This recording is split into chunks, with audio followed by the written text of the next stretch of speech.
The Insider's Report. I got to get home. I don't have time for madmen. I shook off the spell before turning to rush back to the main road to call home for a ride.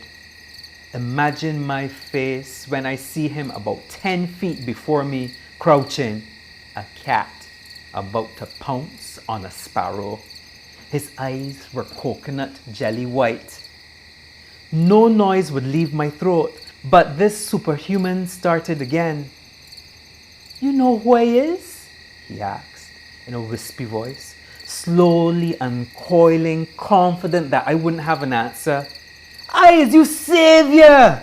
He cackled again and stopped abruptly as if his heart had also stopped. His eyes moved across in one motion from me to his left hand, held like a magician's, where he triggered a switchblade. Under a second, he was gently pawing my cheek with fingernails that were glassy, thick, and black.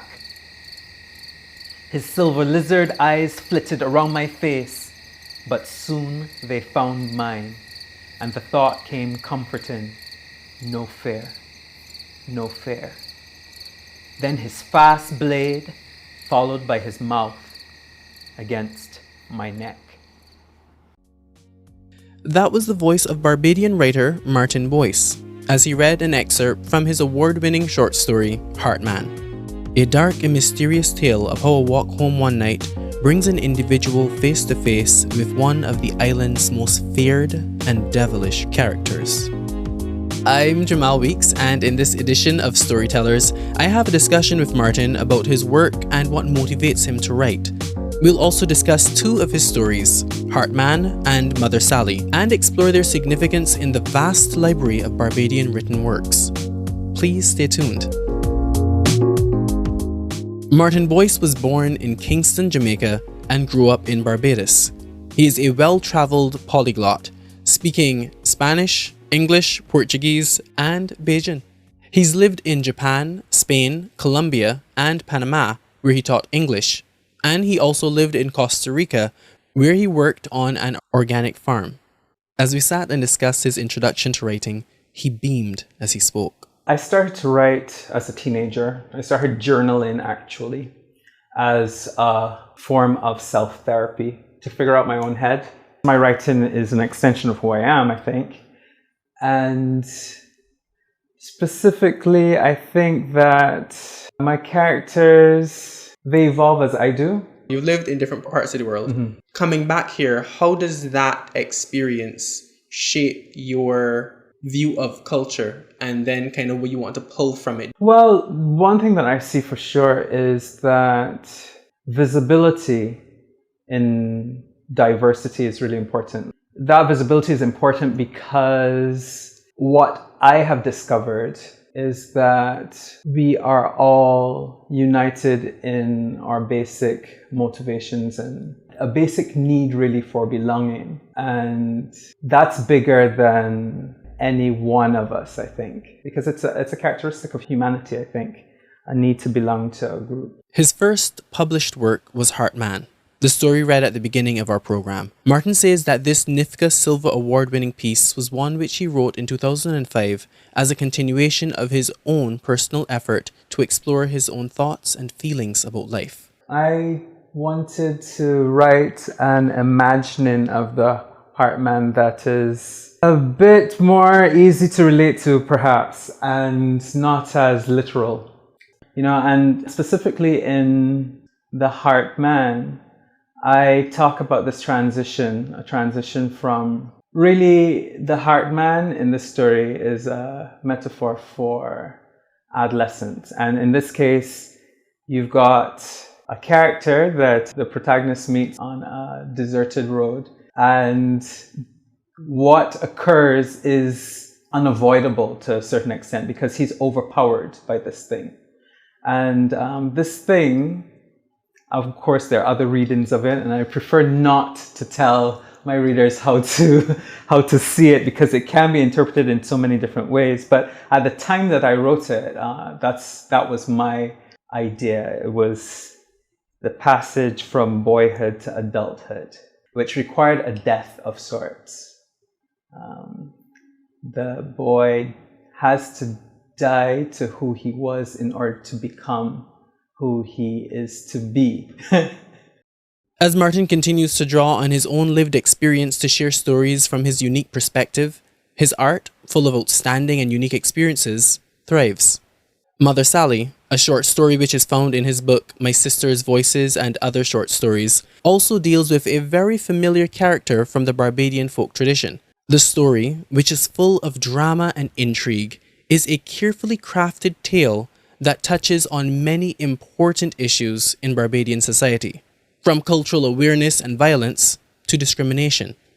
Martin explains the events that led to him writing a story that has as many humorous elements as it does deeply dramatic ones. So I was back on vacation, right, and I don't remember where it was coming from, maybe Japan.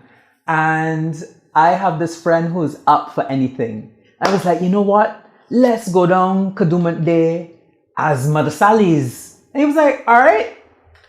We were in Mother Sally outfits and on Spring Garden Highway, which is now Mighty Griner Highway, right? And so what I did not expect was the reactions of the people. There were so many people who were so interested in us.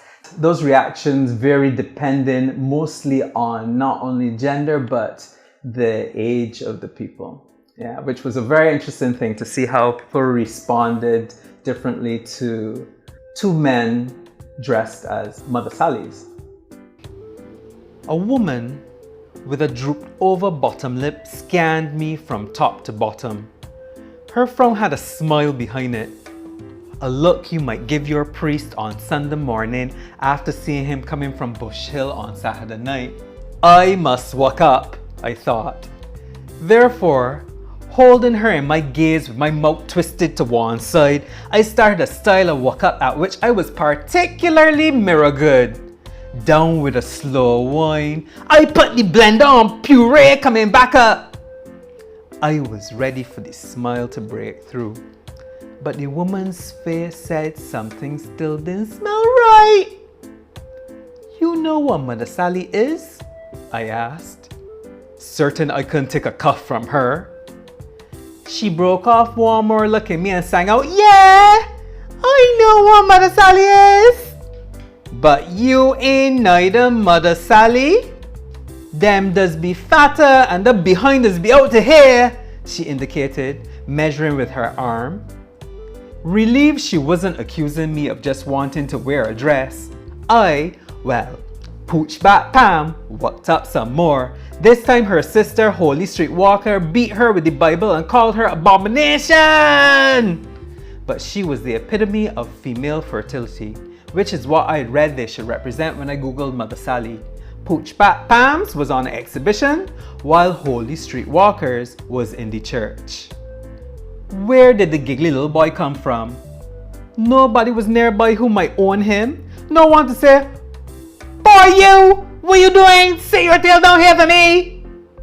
All I saw was the gun in his hand. One thing that I find very interesting about this story is exactly what you highlighted. There are different responses based on generations. You are in your 40s. I've seen it maybe once, a man dressed as a Mother Sally. Wow. Was that something you saw growing up? And is that what informed your interest in presenting this caricature?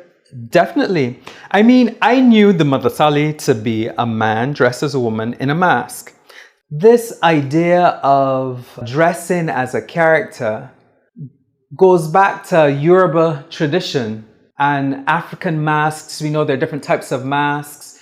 And so you could wear a mask for the fun of it. You could wear a mask to represent a deity.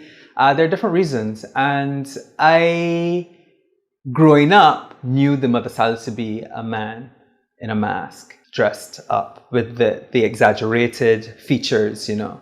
What do you think our cultural awareness is when it comes to our folk characters like the Mother Sally? When I speak about cultural awareness, I'm looking at the different responses you would have had along the way that you would have highlighted in your story. Mm-hmm. What did that kind of tell you about Barbadians' awareness of the history of the Mother Sally? I think that, as with the Heart Man, younger people don't really know the stories. Maybe they are not having the types of relationships where these stories are being passed down. I think that younger people are not as aware, or they do not know these stories, because the younger people had very homophobic reactions to seeing us as Mother Sally's, because I imagine that they saw two men dressed as women, so they were seeing transvestites, really. And there was a very negative reaction to that. Somebody threw their drink on me. I guess the question is, do we need these characters? Like, honestly, because you said earlier, Heartman was something used to scare children. You didn't want your children maybe going outside late at night or whatever, so you told them the story of the Heartman. And yes, it is folk tradition and all these things. But in 2021, children are more inside than now, I would think. And even if not, they have a different way of interacting with their world, usually with devices. Do we need to tell these stories? Do we need these characters to stay alive? The Mother Sally, the Heartman? Well, I think it depends on your relationship with culture and what you think of culture. I mean, does it mean to be Barbadian? With respect to the characters, this is what it means to be Barbadian. I mean, do we need the land ship? These are things that, to me, are quintessentially Barbadian. And if we lose these things, then to a certain extent we lose ourselves. And I feel like lots of people from older generations will, say that this is exactly what's happening, that we are lost, and this is the reason why you're seeing the dissolution to a certain extent of society, the way in which violence is taking hold, and we're without having our own lighthouse, our own beacon to signal the direction in which we should be going, then we end up being susceptible to other people's influences. So then we're walking around with saying yo this and yo the next, and we're all rappers, and we all need gold chains and fancy cars, and so can we do without it? Can we think about how it should evolve? Perhaps we could look into the evolution of what used to define us. But yeah, I think these things all play a part in identity. Speaking about identity and its role in art and culture, Martin says his identity as a queer man in Barbados adds more layers to his perspective as a writer. According to dictionary.com, queer refers to a person whose sexual orientation or gender identity falls outside of the heterosexual mainstream or gender binary. You spoke about putting your experiences and self into the work you write, your characters evolving with you, and then the importance of visibility and diversity. I'm curious about how that translates to being a queer man in Barbados and a writer. I think that my perspective needs to be represented because there's so much fear surrounding visibility when it comes to queer life, especially in small places where there's such pressure towards conformity. There's so much fear surrounding it that people who are LGBTQ+, they hide. And because of that, I think that lots of myths surrounding differences need to be brought to light. And the only way to do that is through the telling of these types of stories. I really don't like being reduced to my sexuality. I'm so much more. I write, I'm a gardener. And so these stories that I write come from that place of personal experience, of wanting to show that I am more than just my sexuality. That was the voice of award-winning local writer Martin Boyce. Both of Martin's books, My Sister's Voice and Other Stories, and Centipede, may be found online at smashwords.com and on Amazon. Culture is identity, and identity shapes culture. We are who we are because of what we've accepted and rejected about ourselves and our nation. With the writers featured in our Storytellers series, you have the opportunity to sample several insightful and varied Barbadian and Caribbean perspectives on who we are and what we can be. Here's hoping you get a chance to read a few more works from Barbadian writers. You never know, you may find a perspective that resonates with you. I'm Jamal Weeks. Thanks for listening to this Barbados Government Information Service presentation. That was the Insider's Report, a production of the Barbados Government Information Service.